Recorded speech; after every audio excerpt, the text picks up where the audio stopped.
What are like the most frustrating things for you when you tell your story in the way that your story is communicated? People equate my success to luck, like I was lucky, or that my client was lucky. And we just like stumbled upon this success, and the way that it worked out for us was just like this fairy tale. It's so much more to becoming a symbol of success. It is very little about what you look like. It is very much about who you are.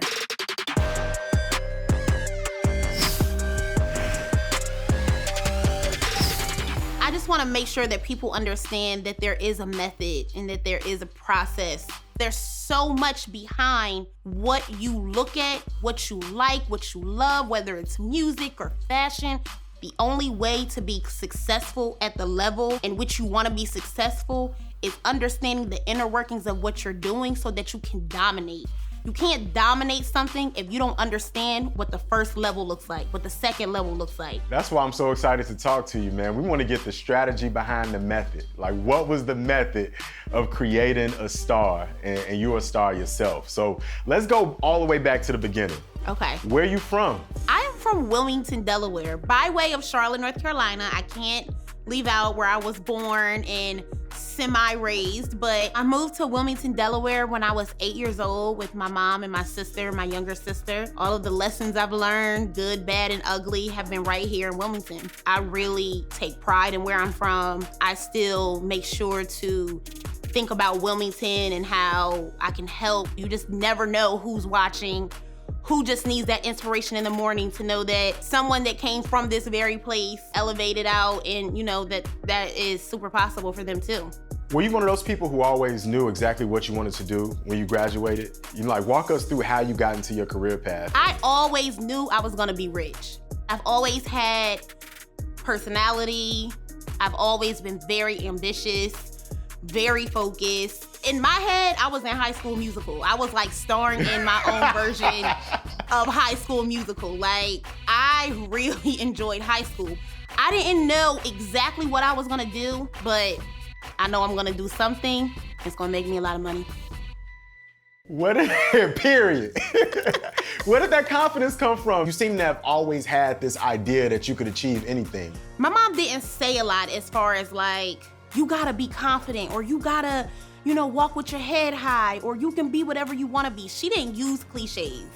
It was how she treated me as a child, allowing me to always be myself, always dress the way I wanted. And I think those actions is really what planted that confidence. I think also she knew that there was something inside of me that even if she said no, I was going to make it happen. Your first endeavor, at least the first one that I know about that you made happen, is significant to the place that you're sitting in right now. Where are you, and how did you end up building this beautiful place that you're in this moment? I am in my very first brick and mortar business location, which is a hair salon. But my first business ever, I started a newspaper when I was in the 6th grade, and it was called Teen Peeps. I sold them in homeroom for $1.50 every day. Oh, you were a hustler since day one. Every day. What's the name of the salon, and what was the process of starting this first licensed business? I named the salon Fixated. It was a hybrid between the word fixated and vixen. So I felt like fixated, you can't take your eyes off of it. You can't stop thinking about it. It's like borderline obsession. And then a vixen is just a woman who walks in her purpose, walks in her confidence, loves how she looks, just exudes beauty and positivity. I'm probably adding on to the actual definition, but it's okay because it worked for me. And then I just put them together, so it became Fixated. A client of mine whose hair that I had consistently been doing for years, she tagged me in a post on Instagram. And this location was up for lease. I think it was like $600 a month. Half of my mind is saying, I can start the salon, I can make it work. If I can't make $600 a month, then what am I really doing? I should go back to work.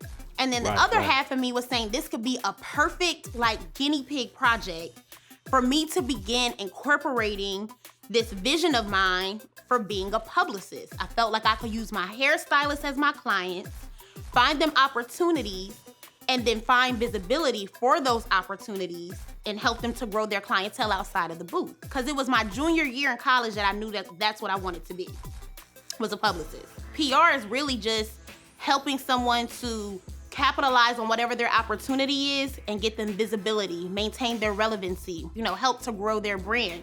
And then find somebody who's willing to write about it or talk about it, which will in turn increase their clientele even more. Then I've mastered the fundamentals of being a publicist.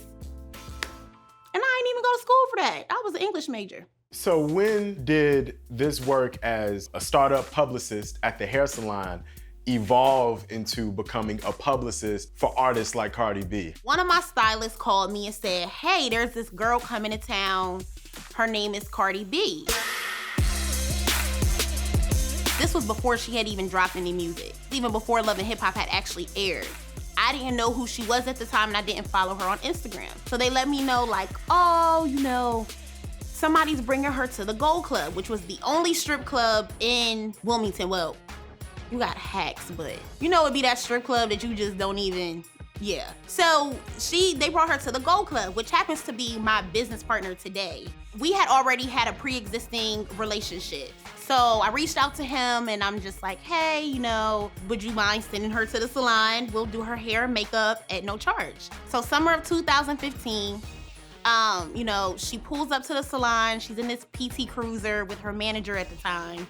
And she comes in with this orange wig on. So when she came in, she was super reserved, very petite, very polite, very, soft-spoken.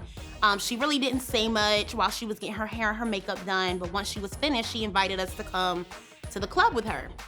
So we went, we helped her pick her money up at the end of the night, had a few chicken wings, and then we went our separate ways. It was maybe about a week after I met her, I decided to apply for an internship for New York Fashion Week. Everybody told me I was crazy. You have a successful business, you're gonna go to New York and work for free? An internship is free. And it's I know what an internship is. An intern and being an intern is so important to any professional's journey and career just because of the type of experience that it lends you. So I was willing to start from scratch at 26. I was willing to work for free. Working for free to me has never been for free because I've always positioned myself to be compensated, whether that be in experience, whether that be in knowledge, whether that be in relationships. My Rolodex, okay? How did this fashion PR internship evolve into you bumping into Cardi again? So my job was to identify who's who, right? As soon as they come through the door. I was escorting people to the lounge that I had ran into her again. And at this point, it was pretty much what are you doing here? Are you doing hair? And I'm like, no, I'm a publicist. Girl, I do PR, And she was just like, oh, I need one of those. And I'm like, okay. And her manager at the time invited me to dinner that night. When I arrived at dinner, they introduced me as their publicist, so.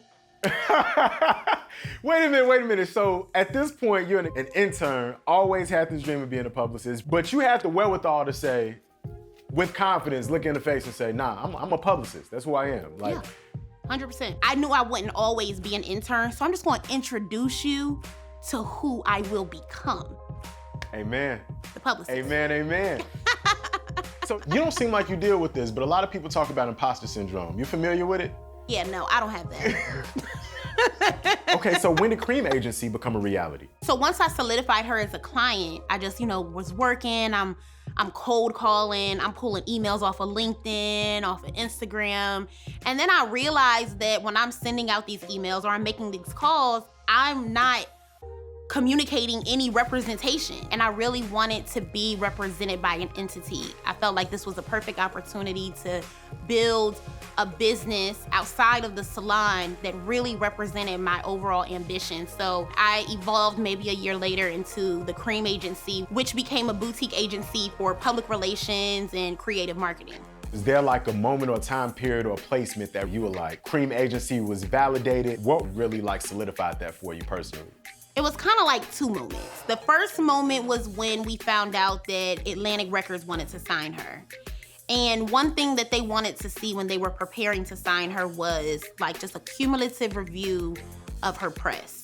When the label got the information, they were very impressed, which for me felt wow, I really helped to contribute to this super dope moment in her life of, securing this record label deal. And the second moment was when Bodak Yellow went #1. It was just a moment in time that I could never forget, that I realized, like, she's here, but it's gonna be up to us to stay here. I knew that she was talented. I thought she was a super dope person and entertainer. You know, in my head, I wasn't like, oh yeah, we going to the Grammys. Like, we're just worried about executing what's in front of us and then hoping that those, you know, successful executions lead to bigger moments. Hop on top, I wanna ride, I do a giggle, I'm kinda wild. Look at my mouth, look at my thighs, it's what it is, come take a dive. What went through your mind when you first heard WAP? I heard the dirty version first, and I was just like, oh. I didn't clutch my pearls because I was shocked that she was saying these things, because she says whatever she feels, however she feels, super unapologetic and uncensored. You know, IOP, Invasion of Privacy, had its own life and its own moment, but this was her stepping into this new era, into her second season.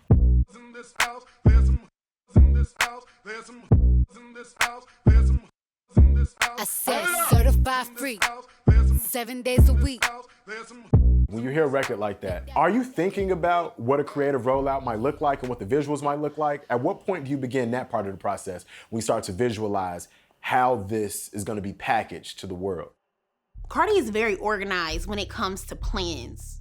If you have an idea, don't just come with the idea. She wants to know, how is this going to work? How are we going to execute it? What does the timing look like? What else is going to support this moment to make it more of an event? So we had already curated a plan where the rollout included fashion partnerships, magazine cover. We knew that we wanted these other events to take a place and play a part in the overall rollout of her next single. Cardi knew what type of video she wanted to create. She knew that the song has to come out with the visual. She knew she wanted colors. She told us she wanted animals. She wanted prints, patterns. She wanted multiple sets. She really wanted to dig deep in her bag and remind the world of why she is, in fact, a phenomenon. You know, she burst the vision, and then we helped to just grow the vision and execute the vision. So myself and Colin Carter, who is her wardrobe stylist, that's like my creative baby dad. And I'm his creative baby mom. And we make a lot of good creative babies together. We knew that we had a lot of work to do, and I don't think we calculated how to execute in the middle of a pandemic, but with great label partners at Atlantic, with an amazing team that we had internally, and then the music video director, Colin Tilley, we were able to really pull together an insane project. The one thing that she was just so focused on was bringing in women. This is the era of the woman. You know, we sat down, we developed this list of individuals, and I literally woke up every morning going after every person on that list. I think I might have texted Kris Jenner, "Good morning, beautiful," for like 14 days. You know, pride to the side and ego to the side, you know, I have a job to do, and I like to deliver, and I like to over-deliver. So we were able to confirm Mulatto and Suki and Ruby and Normani and Rosalia. We were able to really pull together a cast of diverse, successful women. What did you learn about yourself as you were working on WAP? I learned that I am just as capable as I am experienced, because my experience has not necessarily been titled creative direction. This was actually my first creative director credit that I've received. And I thank her for that, you know, for crediting her team and allowing us to level up in our positions. So what's next for you, the Cream Agency and Cardi B? I'm super fortunate to work with a client who shows her team the utmost gratitude and respect and appreciation, because this is a thankless industry. And a lot of people go their whole industries without hearing a thank you or I appreciate you. So I'm very lucky in that aspect, but I also found it important to make sure that I'm investing in things that I have ownership in. I'm really just trying to build an empire that'll outlast myself, that'll outlast my kids. You know, I wanna be remembered for a lifetime even when I'm gone.